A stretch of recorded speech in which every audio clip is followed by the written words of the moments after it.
Hi, Fernando in London with Roger today. Thank you very much to take time to be with us. Thank you very much for having me. So it's the last tour, so the last day of the Persistence Tour 2017 in London. So how has been the tour until now? It's been great. Lots of big shows, lots of good times. I mean, besides, some people getting sick, stuff like that, it's been great. It's London always have a very strong crowd for you guys. So how excited are you to finish the tour in London? Pretty exciting. All the places we went to on this tour were always really good for us, so I'm sure it'll be just as great as a finish as it was yesterday in Oberhausen and all these clubs. So it's gonna be fun. So you released your amazing 11th album, The American Dream Died, nearly 2 years ago now. So how has been those 2 years touring with this album for you guys? It's been great, man. We've been touring a lot of it. Just out there doing what we do, playing shows, keeping consistent, keeping busy. We spoke about on this tour about starting to write new songs. So I think we're kind of ready to start to move on. Yeah.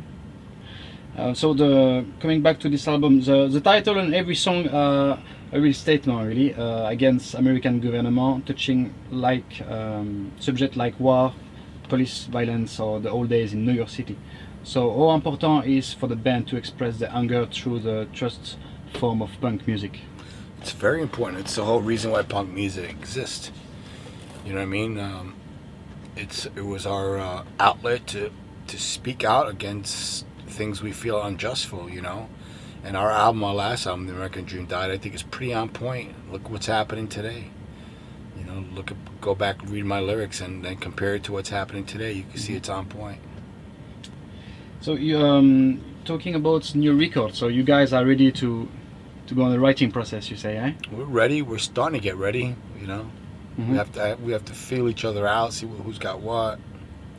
But I'm sure something's gonna happen pretty easy, pretty quickly. Yeah. So with more than 3 decades of brutality now, what direction are the band planning to take on this new record? We don't know that, man. We never say, okay, we're gonna do this or do that. We just play what feels right to us, and whatever direction it goes, it goes. The one good thing about us is that either direction, whatever we decide to do, we're pretty good at writing songs in all different styles. So our ambition, our goal would be to just write the best songs we can, and whatever happens. Now coming back to last year, I think the last show you did at the Underworld, we were talking about a gig that was supposed to happen in Cuba. Yeah. So just wondering if you guys managed to get there. Unfortunately, no. We were supposed to go, and we waited for our visas, and then we were supposed to leave on a Monday. The visas were all going to be there on a Friday. They did show up, but no visa for me, my mother, or my brother. So we had to not go. Yeah. Unfortunately. Shame on that.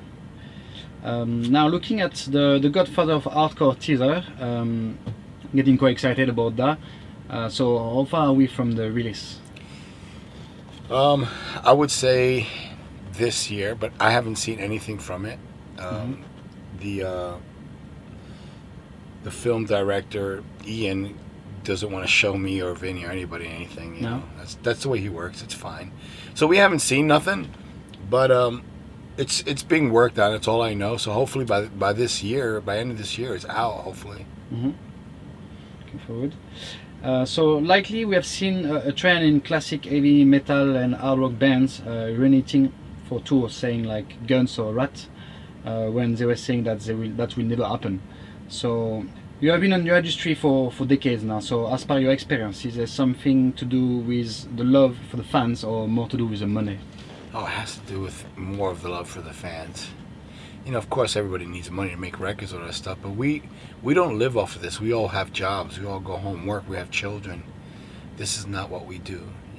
We have to go home and maintain a regular life too. This is just a hobby we love. We have to make it workable because we do have children and stuff. But we really do this because we love the people, love the fans. So what aspects of your life you find have the biggest influence on your creativity?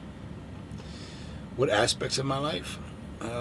Just, I think just watching the news, just surfing the internet and just digging for the truth is an inspiration for me, you know. But there's so many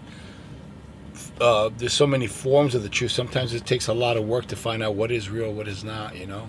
So it's a lot. That's a lot of inspiration for me, trying to see what's going on with this world, of course, and more my family too. My family kind of grounds me, you know. It keeps me happy, or else I'd be very angry. But you need both. So, what next for Agnostic Front in 2017 after that? Do you have any other tour booked or anything? We have a couple tours booked this year. We have like 4 tours this year. We have the film, hopefully it's going to come out real soon. And I also have a book I wrote, hopefully it comes out real soon. Right. All for 2017, I hope. Mm-hmm. And maybe a new record for 2018. Can you tell me more about this book? Oh, my book? Yeah. I've been writing a book since... I started writing this book in 1996, I think. And I lost it a few times with a lot of, corruption and stuff with the files and stuff. Mm-hmm. But it's finally coming to an end. It's just a book of my life, my story of me coming from, as an immigrant, going to America, as a refugee, and finding hardcore too, and the life I've led that's rough, prison, all that stuff, and to come back out and still being here. Mm-hmm. It's a good story. Last word for you, perhaps, if you have anything to say to your fans back in India. In India? Mm-hmm. I don't even know. Wow. I want to say thank you for listening to us, checking us out. That means a lot. That it's so incredible to see something like, especially New York hardcore has been that one form of music that's bridged the world. It's like it started in one little area, but it's made so many connections all over the world. India being one, Europe, Moscow, mm-hmm. South America, Australia. It's just pretty amazing, and it's never seems to stop amazing me. And I want to say thank you for buying our records, listening to us, and supporting us. Thank you. Thank you very much for your time. Thank you.